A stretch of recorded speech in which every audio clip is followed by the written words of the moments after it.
All right, we'll go ahead and call the BZA meeting for November 2nd to order. Pledge of allegiance. Allegiance to the flag of the United States of America, to the republic which stands one nation, under God, indivisible, with liberty and justice for all. Roll call. Kelsey Hardy, Here. Tony Hodge, Jesse Parker, Here. Robert Stonestreet, Jerry Tully, Mike Stewart. Here.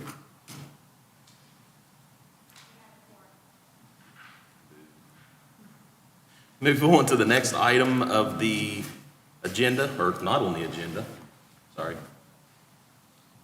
I need a motion to unnecessarily appoint me as acting president for this meeting.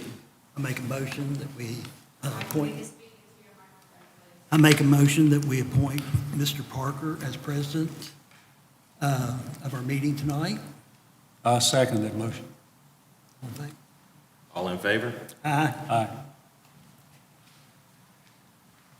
Motion carries. Next item on the agenda is the meeting minutes for September 7th and October 5th. Seeing that the secretary is absent, I make a motion we table that until next meeting.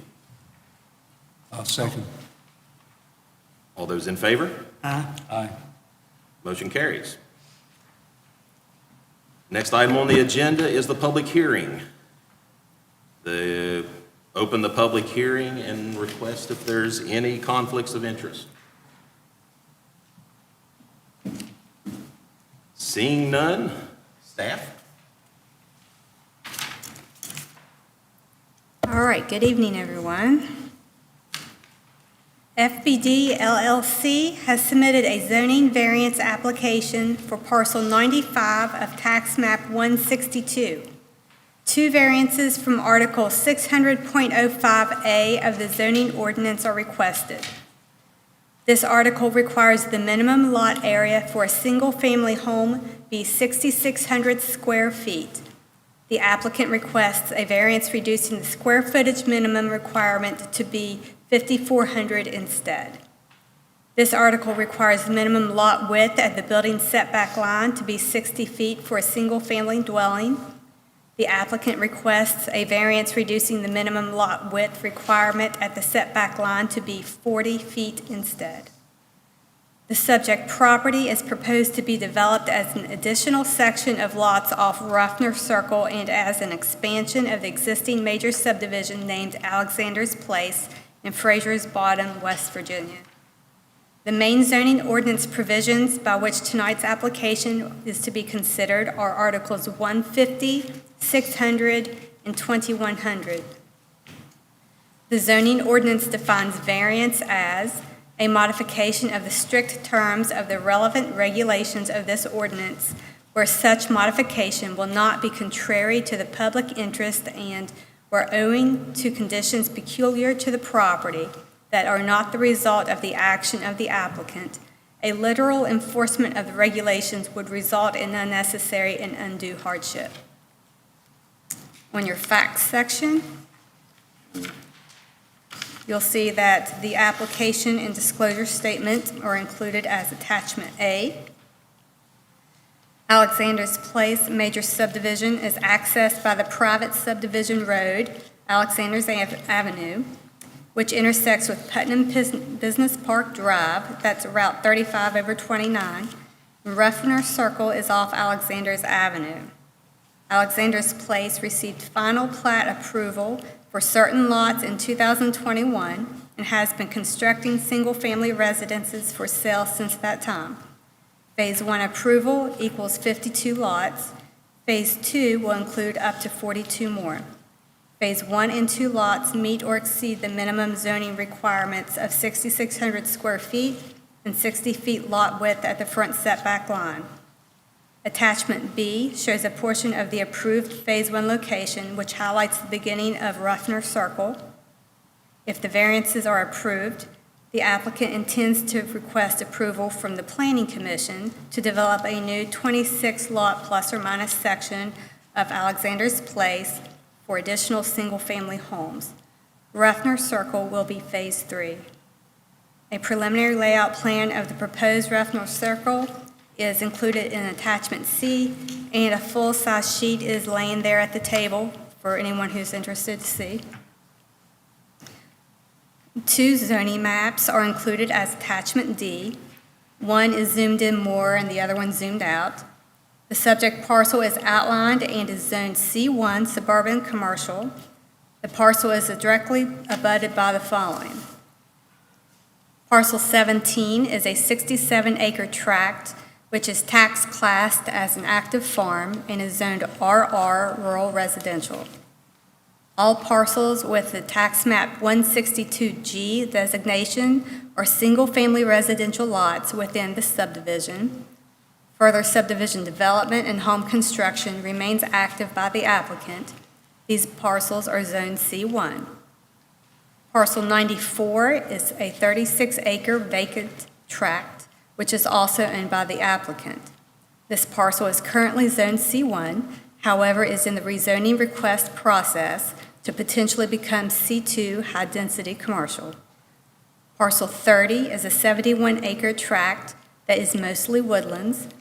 The majority of the parcel is zoned R2 multifamily residential. A portion of this parcel is adjacent to Winfield Road. It's zoned C2. That C2 portion contains a now-closed greenhouse and market business. In Attachment E, you'll find site photographs. On behalf of the applicant, Terradon submitted a visual aid for the request plus written correspondence, which includes a response to Articles 2100.08D of the ordinance, and you'll find that in Attachment F. A public hearing notice was mailed to abutting landowners within 250 feet on September 27th, and the public hearing was legally advertised in the Hurricane Breeze on September 28th. A notice of public hearing was placed at the site on October 23rd. To date, I have not received any type of public comment, and as normal, your worksheet is the last sheet in your packet, and we are available for any questions. I just want to make a reminder to you that there are 2 individual variances asked for this application, so if you want to handle them under one motion, you may do so, but you'll need to do it very clearly. Otherwise, you'll need to make 2 separate motions. Was I supposed to read attention public before you started? I thought that's what you were reading. Go ahead. Sorry. Attention public, all comments should be directed to the Board of Zoning Appeals. Please request to be recognized by the president of the board prior to public comments. Prior to making comments, stand and state your name and address. The board will hear testimony from each applicant and their expert witnesses. Each speaker from the public will be allowed to speak once, and the comment time will be limited. The public hearing is held to receive comments and is not a forum for debate.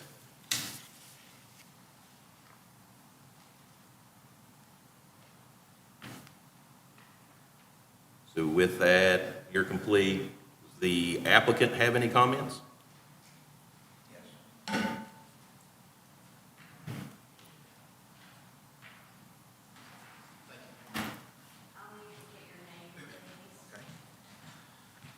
My name is Dave Hobba. I live at Dave Hobba, H-O-B-B-A. H-O-B-B-A.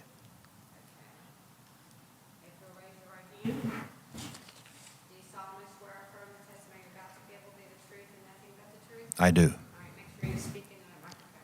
Okay, can you hear me? Yes, sir. Okay, thank you. And I wrote a few notes down, and basically I just want to read a few of my thoughts. Is our area of Putnam County is no different than across the nation. There is an affordable housing crisis, and you can't look at the news or read the newspapers or see anything that there's a lot of people who want to have single-family homes and they can't afford them anymore. Two reasons. Interest rates are very, very high, which hopefully will come down one day, and the cost to build a new home has gone up substantially along with existing homes. So it's going to be more difficult for young families to start their homes than it ever has been before. But it's not a unique problem to Putnam County. It's across the nation. And I've had the opportunity to be with groups in different parts of the country, and what they're trying to do is find developers, builders, and the government to work together to try to find solutions to bring housing down, to give people who are $300,000 or $400,000 buyers an opportunity to buy a home. Because if we can't find creative ways to allow people to get affordable housing, then they're going to be stuck with buying old existing stock that needs a lot of work, or they're going to be forced to live in a community where there's shared walls and common roof lines, like townhomes and those kinds of things. Actually, Build West Virginia created an act right now, and they're in the process of approving developers and builders throughout the state through incentives to try to build more homes, and their focus is more affordable homes. Not so much low-income housing, but people who work for a living and need single-family housing. So during the 1980s, it pretty much was a nationwide push when people wanted to start doing 60-foot wide lots. Because prior to that, it was usually 40-foot wide lots. And every town and community you go in, you see the old lots that come up for sale. They're about 40-foot wide. So what we're trying to do is requesting a variance for 40-foot wide lot options in this part of the overall subdivision.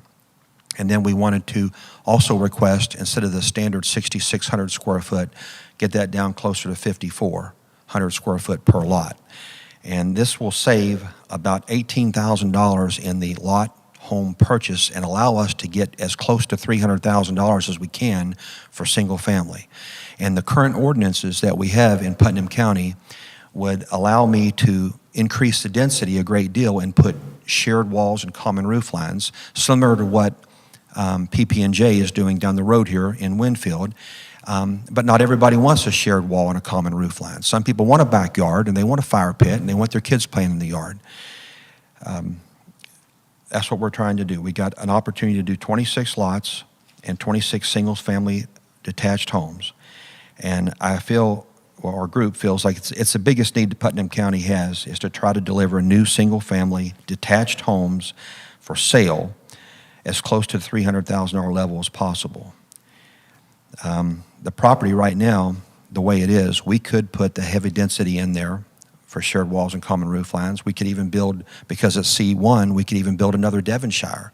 But we believe that single-family homes built the same way by the same people using the same materials that's in the rest of the subdivision would bring the biggest value to Alexander's Place.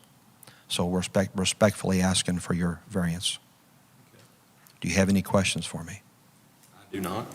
Gentlemen? No. Thank you. No.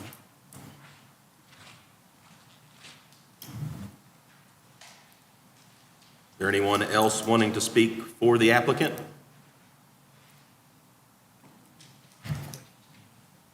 Okay.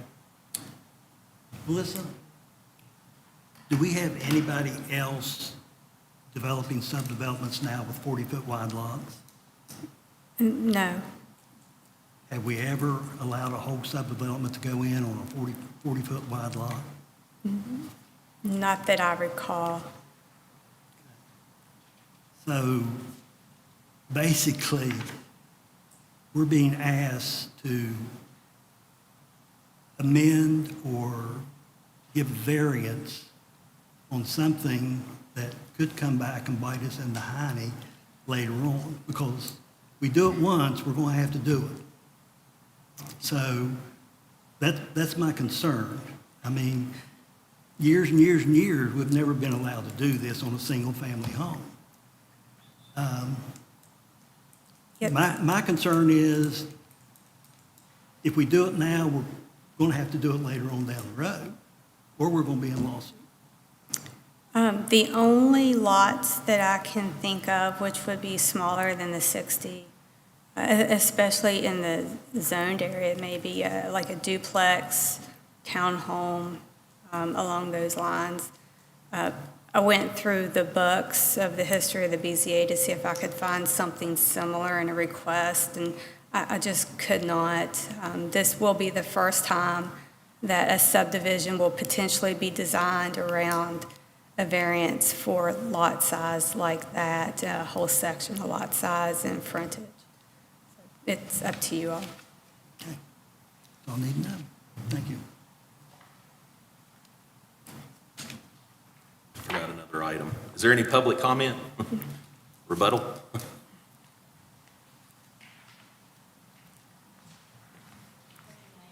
Jason Asbury.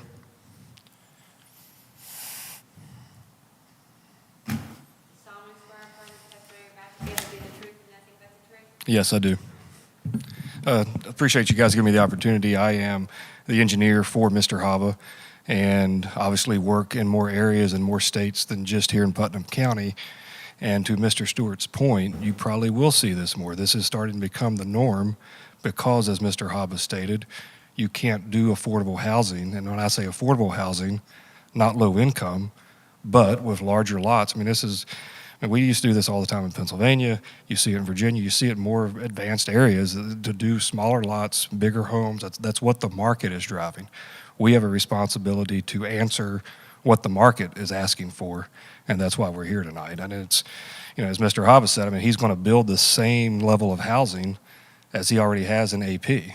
To me, it's not a detriment to what he has. I mean, he has to sell these. So if it was a detriment, he wouldn't be standing here asking for this. So that's all I have. I appreciate it. Okay.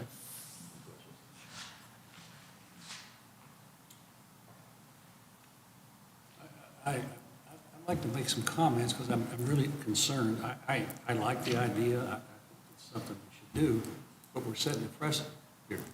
That concerns me. Is this not something that should be taken to the planning commission first? Or if we do this, then we're telling the planning commission this is going to be the future. Am I making sense there? We're changing the planning commission's, whoever set this up on the lot size, we're changing that now. Well, the county commission is the entity that adopts the ordinances by which both bodies, the planning commission and the BZA, operate under. As far as jurisdiction into variances in the zoning district, that's up to the Board of Zoning Appeals. And then the design team cannot put a design together and finish their proposal for submission without the Board of Zoning Appeals answer on how that design will play out. I'm not sure I understood you, but I will be glad to answer any question or kind of restate. But ultimately, this board, the Board of Zoning Appeals, is the authority board for variances when it comes to giving the exceptions to the zoning ordinance. and I like everything that's been said here. I like this idea. My question is, in January, someone comes to us with the same thing. We got approved. Somebody comes to us 10 times next year with the same thing, and we Right. got approved. Which is why you have the 4 criteria to help you make a decision on. And these 4 criteria, they do come from state code. That's why they're important. If you go down through each one, and then you decide based on that information how you choose to proceed.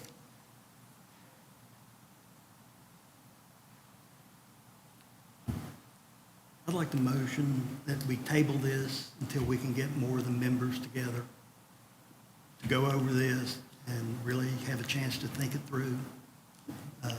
Tabling is an option to the board. It's your choice. Well, I'll make a motion that we table it till next meeting. I need to close the public hearing first. Yes, yes. All right, no other comments? I'd like to close the hearing. Oh, wait, stop. Let me rephrase that. If you want to have the hearing available for more public comment, either by the applicant or by the public, then leave the public hearing open. If you do not want to receive any more documentation or comment, then close the public hearing.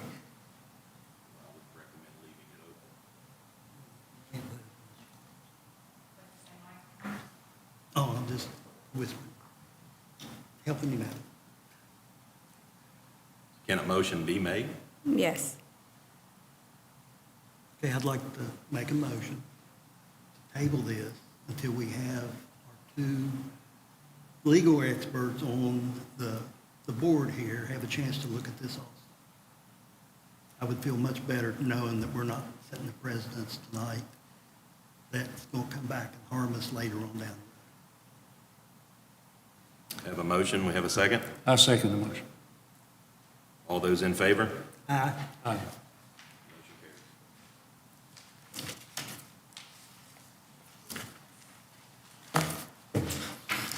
Next item on the agenda, citizens' concerns. Seeing none, next item, bylaws amendment.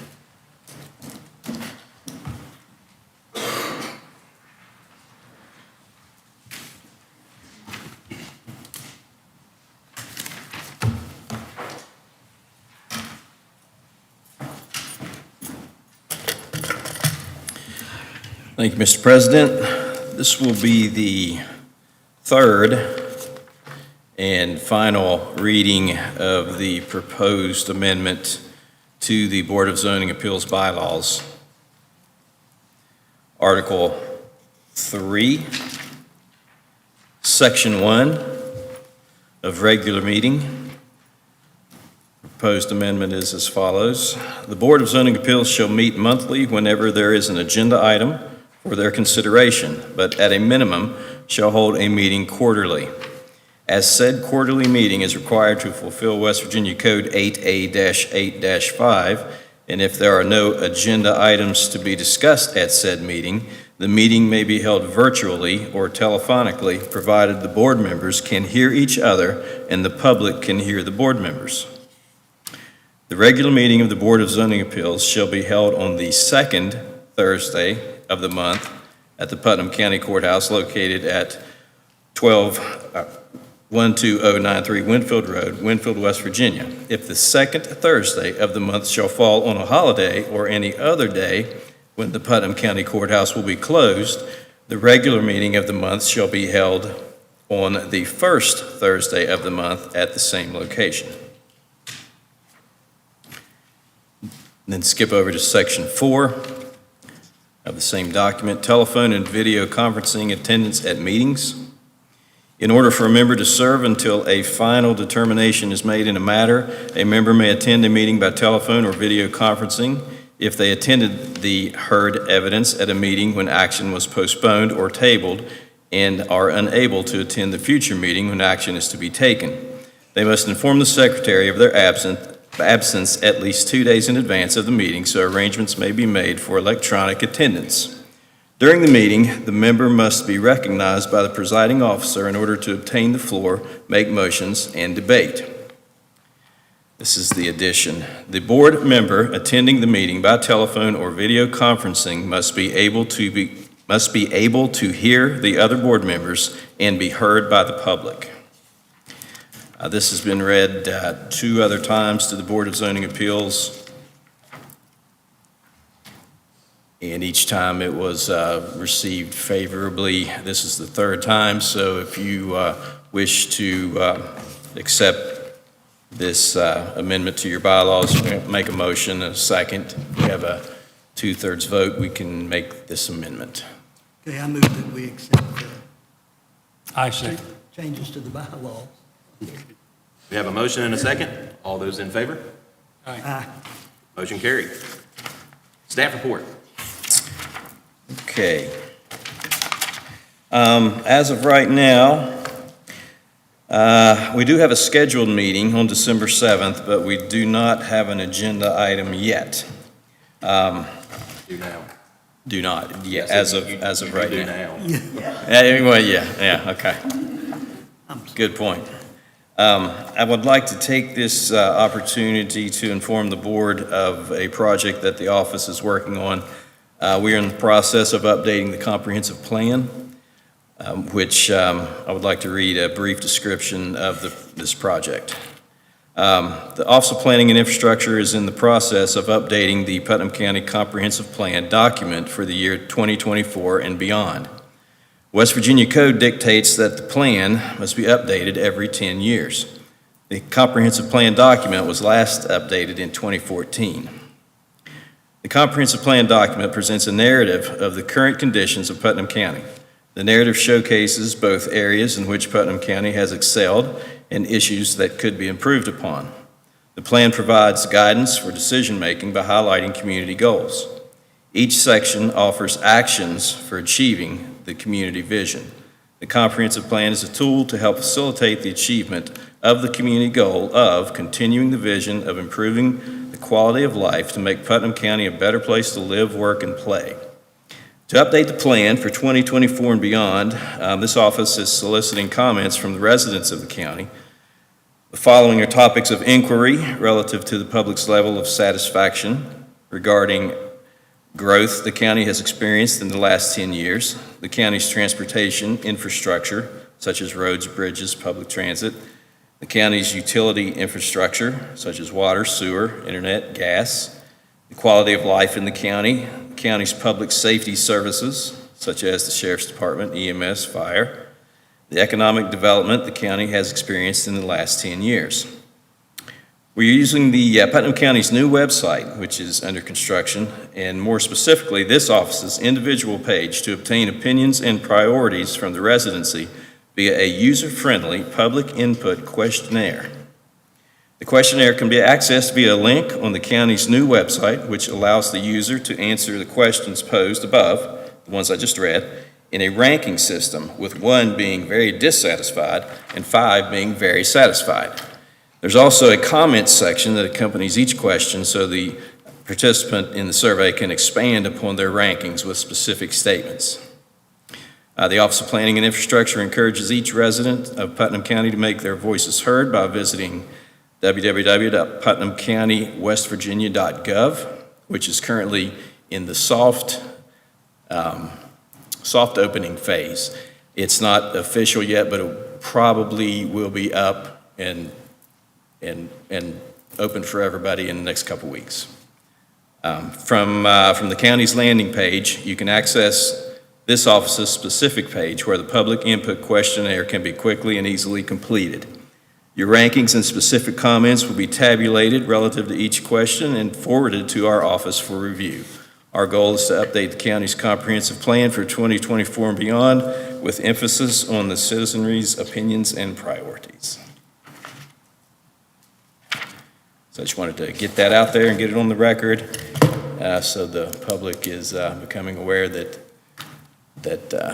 we need this information back from them. Thanks, Dave. Yep. Any unfinished business that I'm aware of? New business? Adjournment? A motion to adjourn. Make a motion. I'll second the motion. All those in favor? Aye. Meeting's closed. The question, since we're not in a meeting,